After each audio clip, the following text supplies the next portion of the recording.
အချစ်အတွက်နဲ့ထာဝရအသက်ကိုညှင်းပယ်ခဲ့တဲ့အမျိုးသား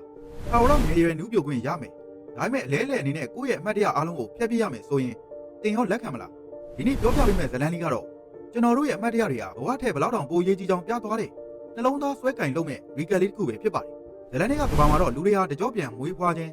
reverse ဆိုတဲ့ဤပညာနဲ့ထာဝရငယ်ရွယ်နေလို့ရတယ်ဒါပေမဲ့ရင်းရတာကတော့အတိတ်မေးရတာပေါ့ကျွန်တော်တို့ရဲ့မင်းသားကြီးကတော့သပင်းတွေပြူပွေးနေပြီဖြစ်ပေမဲ့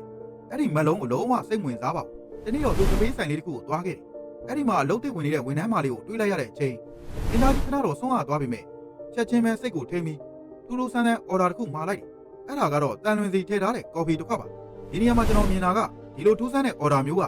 နောက်ွယ်မှာခိုင်မာတဲ့အကြောင်းပြချက်တစ်ခုခုရှိရမယ်ဆိုတာသိတာနေတာပဲဝန်ထမ်းမလေးကလည်းနည်းနည်းတော့ကြောင်သွားပြီမဲ့တေချာလေးလှုပ်ပေးခဲ့ပါတယ်တန်ရှင်ကတော့ဒါကိုတိတ်အံ့ဩတော့ဘာလို့လဲဆိုတော့ဒီဘိုးအိုပါနေတိုင်းဒီနေရာမှာထိုင်ပြီးဒီကော်ဖီကိုပဲနိုင်ပေါင်းများစွာတောက်နေကြမို့လို့လေဝန်ထမ်းမလေးကသိချင်စိမ့်နဲ့ကော်ဖီသွားချရင်သူ့ကိုတေချာစိုက်ကြည့်နေမိတယ်အဲ့ဒီမှာလည်းမင်းသားကြီးကသူ့ရဲ့ဇလန်းကိုစပြောပြပါတော့တယ်ငယ်တော့ဒီကဖေးကသူနဲ့သူဇနီးဦးဆုံးဆောင်ခဲ့တဲ့နေရာပါ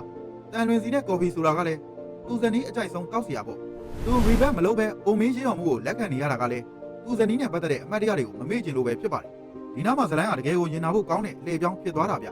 ဝန်ထမ်းမလေးထွက်သွားတဲ့အချိန်မင်းသားကြီးပြန်တွေးလိုက်တဲ့သူဇနီးရဲ့မျက်နှာကအခုနောက်ကဝန်ထမ်းမလေးနဲ့ထပ်တူပါပဲအမှန်တရားကသူဇနီးကငငယ်ရွယ်နဲ့အသေးတန်ဖျားခဲ့လို့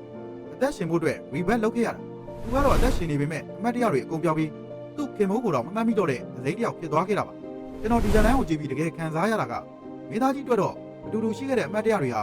သူ့အသက်ထက်တောင်ပိုတန်ဖို့ရှိနေတာပဲသူသာရီဘက်လုပ်လိုက်ရင်သူတို့နှစ်ယောက်ဟာဘယ်တော့မှမဆုံနိုင်တော့တဲ့ကြံမြင့်တစ်ခုလိုဖြစ်သွားမှာကိုသူအရန်ကြောက်ခဲ့တာအမှတ်တရမရှိတဲ့ထာဝရအသက်ထက်ဆိုင်ရင်နာကျင်ရောက်ပေမဲ့ကြည့်ရသူကိုမှတ်မိနေတဲ့အိုမင်းချင်းကိုသူရွေးချယ်ခဲ့တာကဲတကယ်ချင်းတို့တော့ဘယ်လိုထင်ကြလဲအသက်ရှင်ဖို့အတွက်ကိုကြည့်ရတဲ့သူကိုမေးပြရမယ့်လမ်းကိုရွေးမလား